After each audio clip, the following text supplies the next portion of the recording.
Shalom. So I do not like holding this phone like this. I feel like this is gonna be an extremely quick live.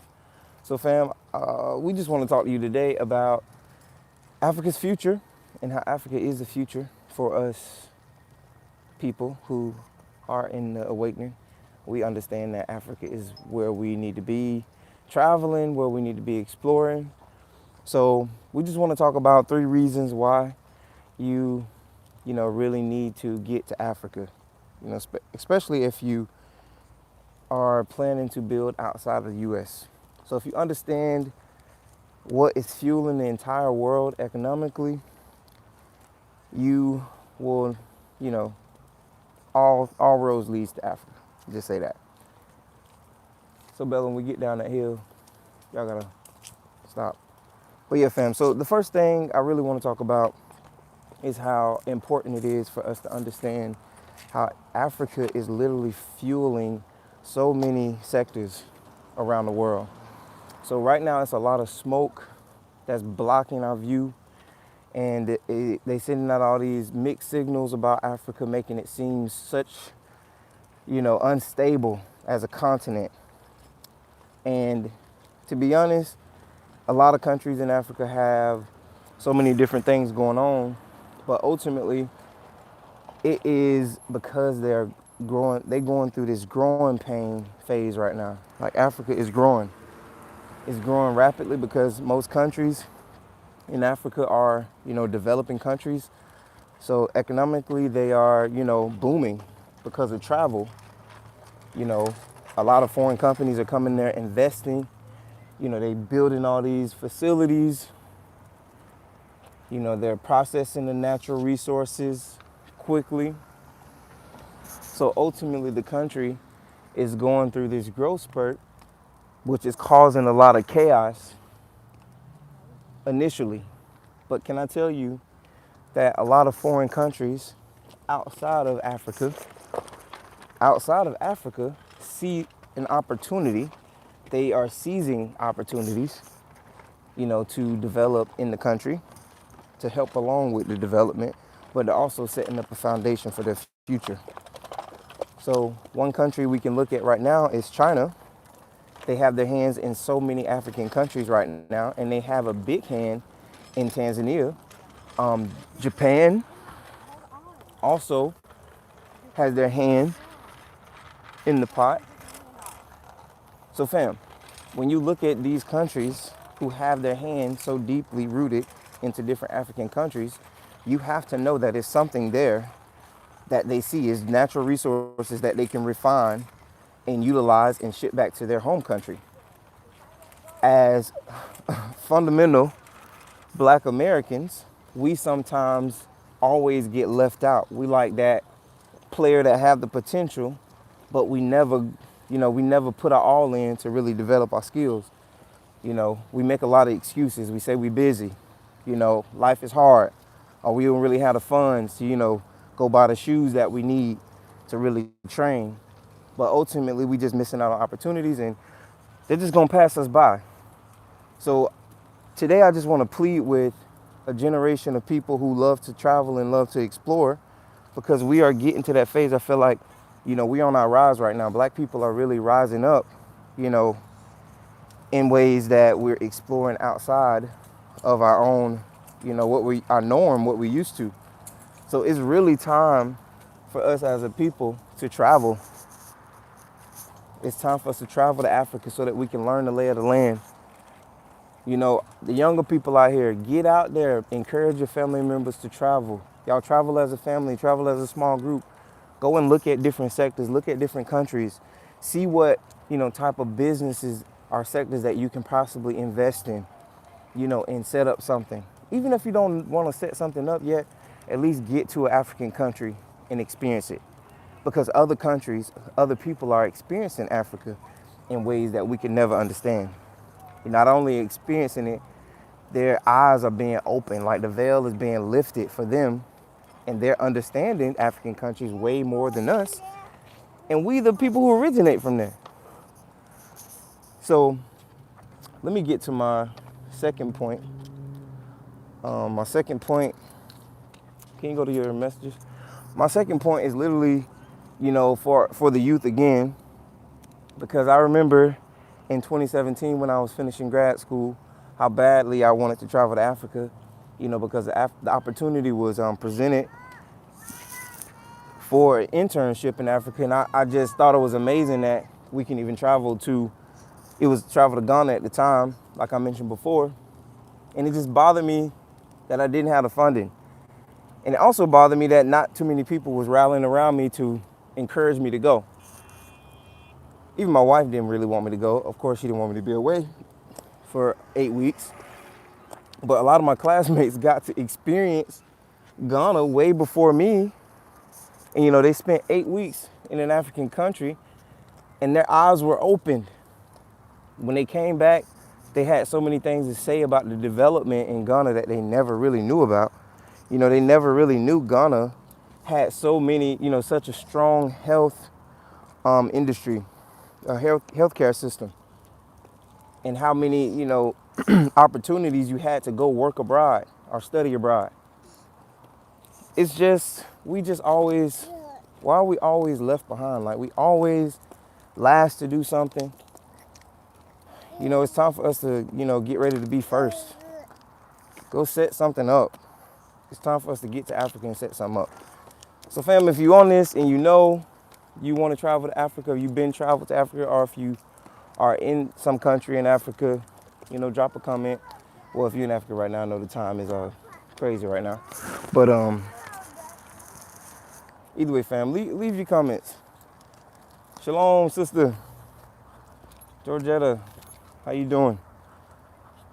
Okay, so my next point, fam, is how Africa, again, is holding all of our natural resources. And these people, these foreign countries, they know that Africa is holding our future. We wouldn't have batteries for our phone, our laptops, all these electric cars that they have in these countries. If it wasn't for Africa, they wouldn't have it. They wouldn't have it at all. So my motivation for the youth is what I said. It's important for us to understand the resource reality. That's why it's important for us to travel to Africa, to learn the lay of the land, for future generations. If we don't get to Africa and understand how Africa is making the world sustainable, this knowledge that you gain from traveling and being in Africa, you can't gain it from a book. We got an ebook coming, but yeah, you can't gain everything you need to know. You gain it through like real experience in the country. So it's hands-on. You have to be hands-on if you're going to Africa. And that's ultimately, what we all have to understand, and that's what we have to do. So for the entrepreneurs, like Africa has so many booming cities in different countries. You think about Ghana, you think about Accra, you think about Kenya, you think about Nairobi, you think about Tanzania, you got Dar es Salaam. Even though we know Dar is developing still, but it has to be opportunities there if you have so many different countries and people traveling there and they're thriving. They're sending so many resources, shipping so many things outside of the country to their home country.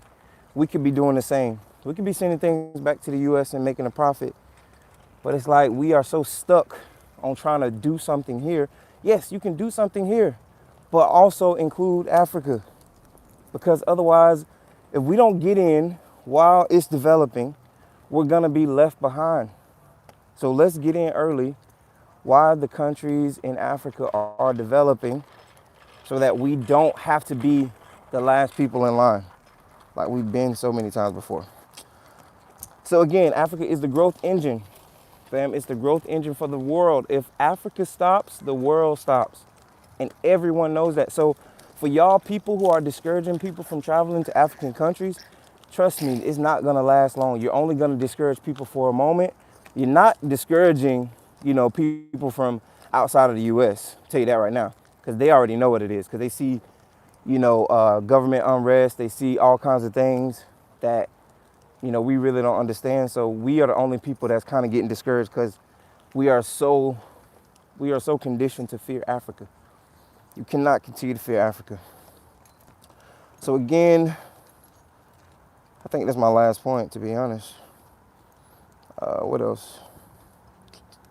Oh yeah. So, anyways, my wife, are you gonna finish? You want me to finish? She says she's gonna finish her last point. But anyways, fam, I'm gonna let her finish her last point. She's gonna talk about. Saying last point. I mean, not her last point. The last point. I did the first 2 points. So let me briefly go back over my 2 points. Maybe just the heading of them. So, Africa is the growth engine for the entire world. Was my first point, and my second point was you have to get to Africa. You have to really put your hands on the ground to really understand the deeper meaning and the importance of, being in Africa and the benefits that you get from Africa. So, yeah. Soraya Michelle. Oh, Sorry about that, y'all. Shalom, Shabbat Shalom, family, Shabbat Shalom. Uh, yeah, so we are talking about not being able to, not being afraid and moving out of a place of fear as well. We want to also let you guys know, like, Africa is not let you guys know, we all know that Africa is not one country. We already know this. We need to continue to see Africa as the Mecca that it is. And I think a lot of times what we see in the media is also having us to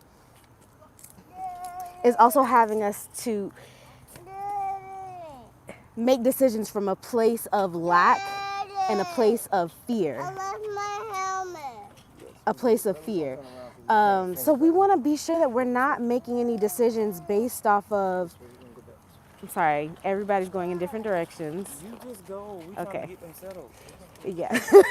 Sorry, guys. The people are going in different directions, and it's got me in a turned around. So yeah, the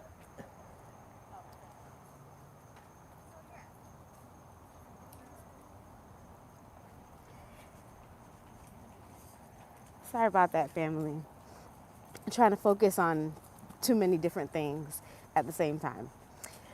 Yes, we want to be sure that we're not acting from a place of fear or lack when we make our decisions. So we don't want to stay stuck here out of fear, but we also don't want to move toward the continent in a place of fear. Running from or running to is not it's not the move. So yeah, just make sure that we're not making any decisions based off of emotions, but moving in the way that the Most High has you to go. And that's basically it for me, fam. Yeah, she trying to do too many things.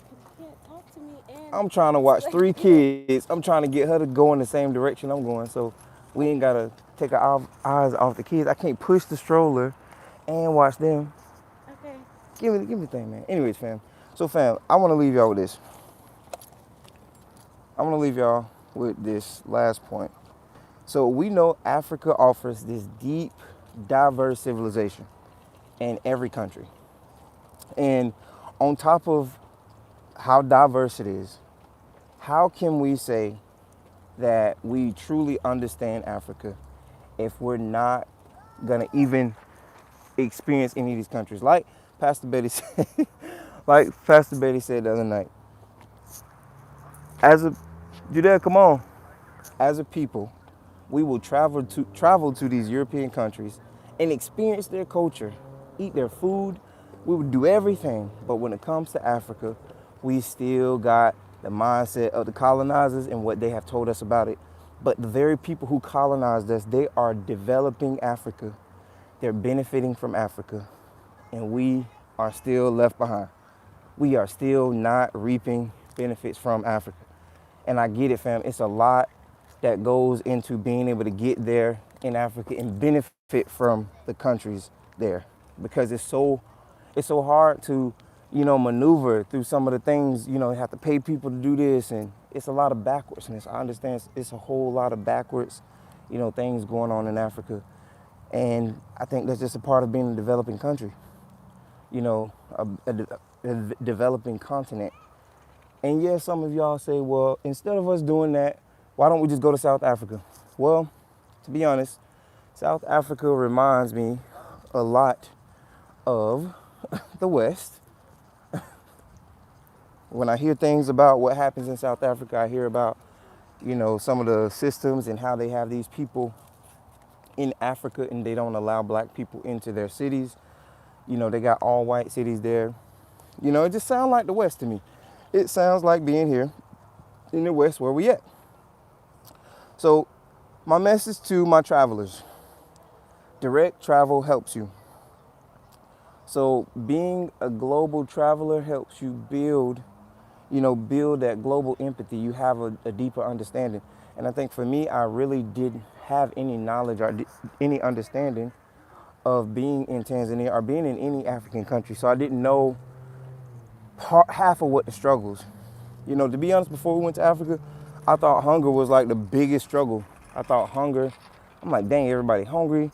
We gonna be over there feeding everybody. People gonna need food. And, I remember hearing some YouTubers say, oh, we gonna feed Africa. We gonna feed different countries.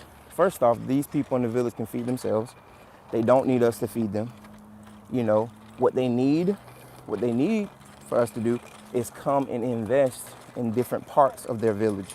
They need us to actually build something, build businesses, build different complexes, build industries. They don't have people who can come there and build quickly. So when you go there with your $2,000 or your $5,000 or your $10,000, don't waste it, touring and doing everything and flying back and forth. Put something on the ground. Get you a piece of land for $500. Throw up you a building for $1,000 or $1,500, because you can build in Africa. You can build you a nice foundation for $1,500. And we got the proof.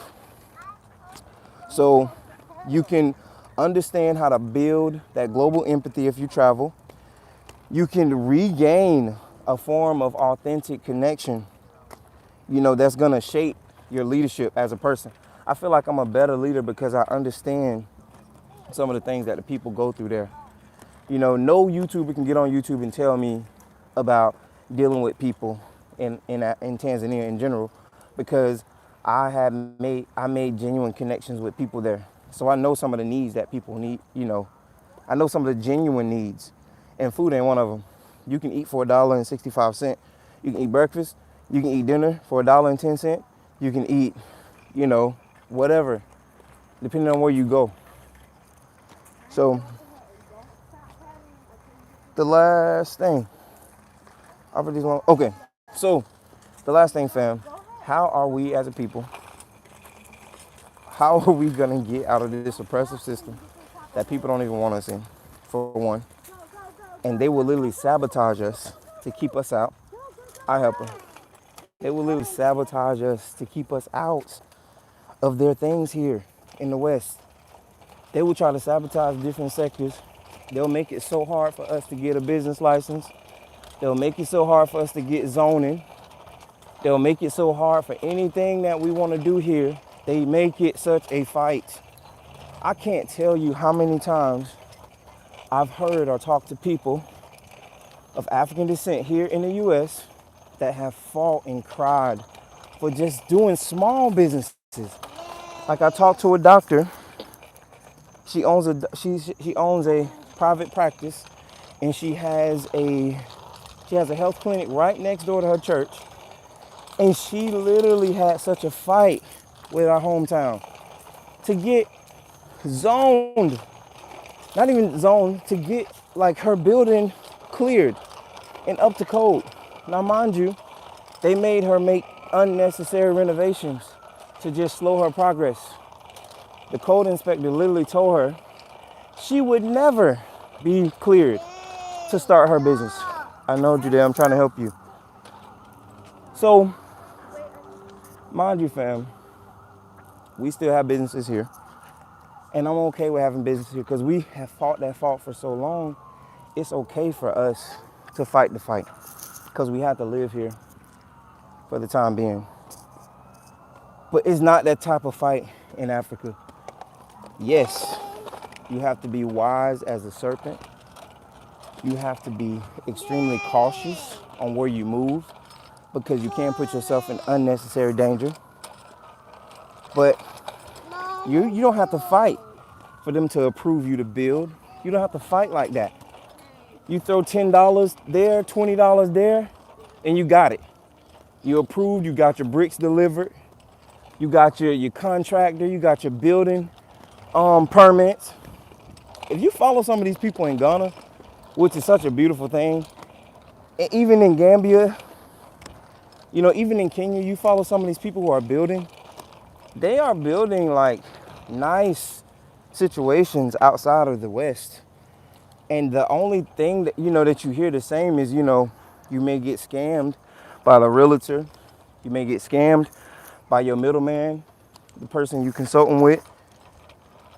But ultimately, I feel like the risk, it is what it is. You taking a risk when you're moving outside of the country. You take a risk when you take out a loan here in the US. So all of it is equal. I think it's equal in risk.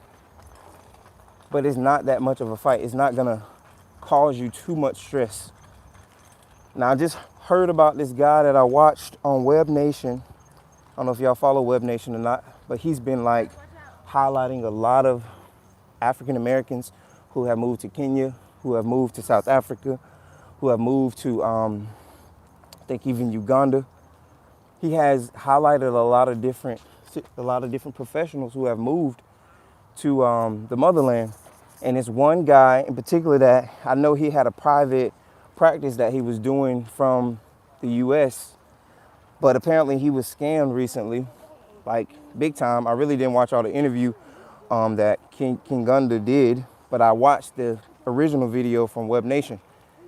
Now, I think we have to be very cautious about oversharing on what we are doing on the motherland, on the continent, because we just have a lot of witches and warlocks who try to speak against us or try to, come against what you're doing. But who the Most High bless, Baruch, you can't touch.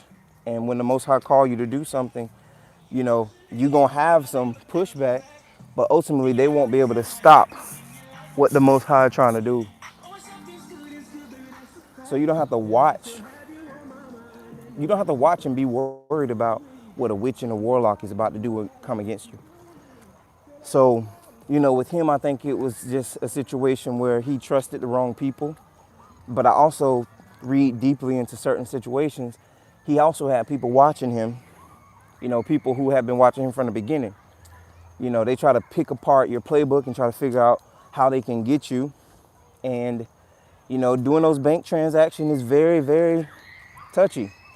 Because y'all know, fam, if you don't know, me and my wife sent it in my mother, Sister Betty, we sent a large transaction to a couple in Tanzania, and thank the Most High Yahuwah,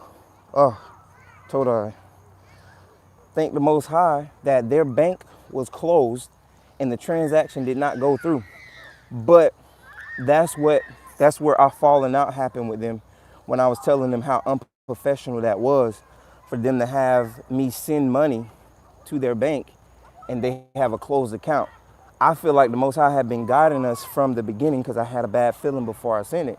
And I ignored my gut because I was so anxious about trying to get something done. And we got the money back. It took 7 days. My wife always says more than that, but I couldn't think about anything else other than, we better be getting our money back. So, fam, it can happen. You can have issues like that. I just say this: if you're not familiar with the business and they don't have an official office or they don't have an official business account, you should not be sending money into their bank account. You shouldn't be sending money over to any African country. Brother Claude has already told y'all. Sister Maria has already told y'all. Sister Wanda already told y'all. It's been so many channels warning you. Diaspora Connect, Jamaican African Travels. We have warned people many times before on our platform. That's why I'm encouraging you to travel yourself. You can go to Africa and put your feet on the ground. You can go to Africa and get the lay of the land so that you can be successful. So I feel so confident in traveling. I feel like I can travel to any African country. For one, I know some of the things that I would look into first. I would first look into my visa situation. I would get in contact with the embassy, the U.S. embassy there in that country. I would also contact immigration so that I can get all my ducks in a row. And then lastly, Bella, let's go this way.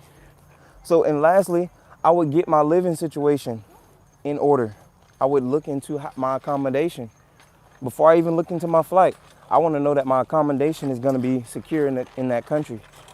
So those are some things that I look at first. I look at how I'm going to get my visa, how I'm going to be there legally, how am I going to get my accommodation. And once I know those two things, you can book a flight anywhere. You can book a flight anywhere. You can get your, yes, Judea? Yes?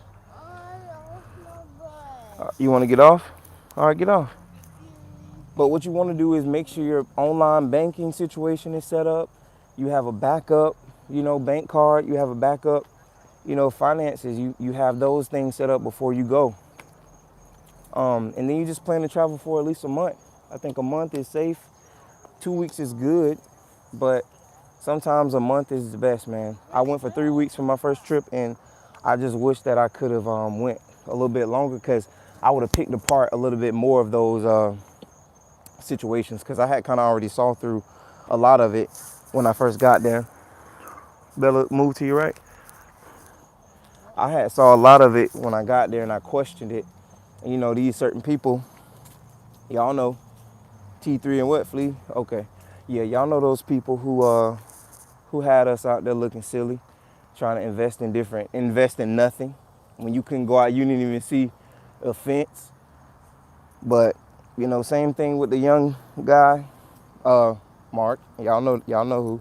Those are the main people that we kind of knew in Tanzania who were doing something. Great job on those roller skates. She doing it. She doing real good on these skates. Ooh. But yeah, y'all, some of these people who were pushing Tanzania were not the right people who should have been advocating for Tanzania, is what I'm gonna say. Judea, don't run across that.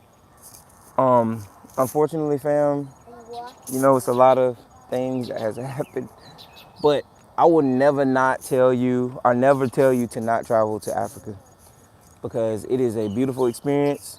I'm encouraging you to at least travel to get the lay of the land. And the best thing you can do right now is reach out to Jamaican African Travels. You can email them. I think that's the best method of contact right now. You feel free to send them a message on WhatsApp. I've left their email. These dogs are loud.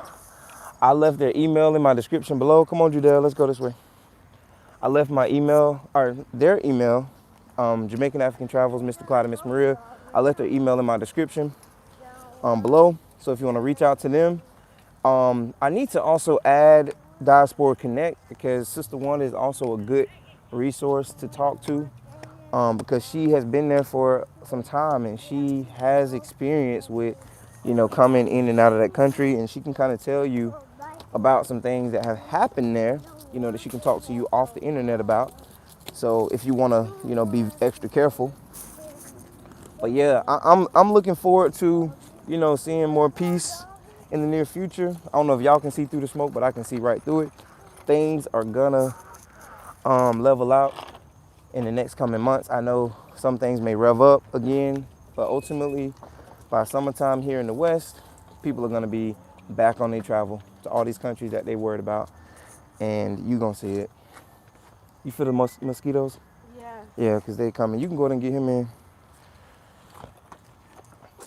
Judea, go get in.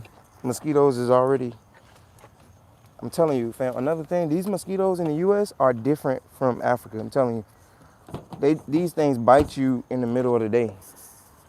They don't wait until nighttime. Me and fam. Again, reach out to Jamaican African Travels, Mr. Clyde and Miss Maria, and I'm out.